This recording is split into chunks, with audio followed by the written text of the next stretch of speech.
Important sports terms बहुत ही important है। आपको इनमें से कोई ना कोई टर्म पेपर में आ सकती है। पहली बात जो ये है, जो पहला क्वेश्चन है वो है लॉन्ग हॉर्स किस गेम से रिलेटेड है। लॉन्ग हॉर्स जो है वो जिम्नास्टिक्स से रिलेटेड है। दूसरा एमसीक्यूज है set shoot is related to which game.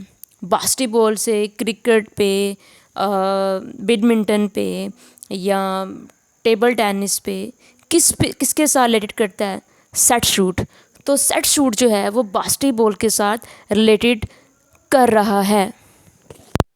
अब हमारा नेक्स्ट एमसीक्यूज है steeplechase related to which game. Steeplechase जहाँ बात होगी इस टर्म की, आपने कहना है कि हॉर्स राइडिंग या हॉर्स रेस। इसके अलावा 3000 मीटर रनिंग में भी स्टीपल चेज होती है। अब इस डिपेंड अपॉन कि आपके पेपर में एमसीक्यूज में क्या लिखा है। स्टीपल चेज रुकावटें होती हैं, जैसे घोड़े को बैठा हुआ राइडर जो होता है वो घोड़े को रुकावटें अबूर करवाता है। तो इसी तरह ये टर्म जो स्टीपल चेज है ज़्यादातर हॉर्स राइडिंग के साथ ज़्यादा लिंक करती है। उसके बाद है सडन डेथ किस गेम के साथ रिलेट कर रहा है। बास्केटबॉल के साथ, फुटबॉल के साथ, हॉकी के साथ, बैडमिंटन के साथ। तो सडन डेथ जो होता है वो फुटबॉल के साथ रिलेट कर रहा होता है। यानी जब भी कोई टीम एक स्कोर ज़्यादा कर लेती है और टाइम ख़त्म हो जाता है और टीम जीत जाती है, this is called sudden death. उसके बाद ड्यूस की अगर बात करें, ड्यूस किस गेम में होता है। ड्यूस लॉन टेनिस में भी होता है, ड्यूस टेबल टेनिस में भी होता है। लॉन टेनिस, टेबल टेनिस दोनों में ड्यूस होता है। अब लॉन टेनिस के अंदर ड्यूस कब होता है, जब दोनों टीम्स, जब एक दो प्लेयर खेल रहे हैं और दोनों प्लेयर का स्कोर 40-40 हो जाता है लॉन टेनिस में, तो दिस इज़ कॉल्ड ड्यूस।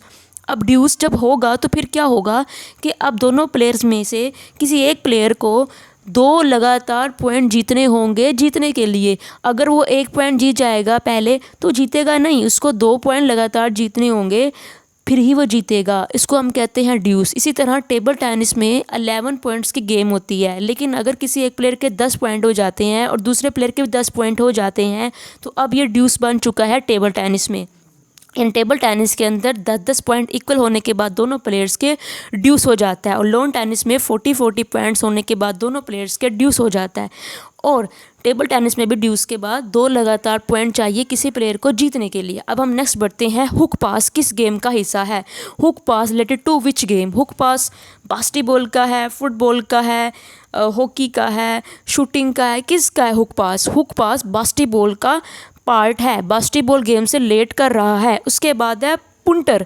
पुंटर किस गेम से रिलेट कर रहा है। पुंटर जो है वो अमेरिकन फुटबॉल से रिलेट कर रहा है। किससे, अमेरिकन फुटबॉल से रिलेटेड है पुंटर। उसके बाद है बुल्स आइज़। अब बुल्स आइज़ किस गेम की टर्म है। बुल्स आइज़ याद रखिएगा ये किस गेम की टर्म है, शूटिंग की। शूटिंग के अंदर बुल्स आइज़ टर्म यूज़ होती है। उसके बाद है प्यूगिलिस्ट। प्यूगिलिस्ट किन को कहते हैं। प्यूगिलिस्ट रिलेटेड टू विच गेम। क्या ये क्रिकेट से रिलेट कर रही है, क्या ये गोल्फ से रिलेट कर रही है, क्या ये किसी और गेम से रिलेट कर रही है, किससे कर रही है प्यूगिलिस्ट। प्यूगिलिस्ट रिलेट कर रही है बॉक्सिंग के साथ। जो भी बॉक्सर होते हैं उनको प्यूगिलिस्ट कहते हैं।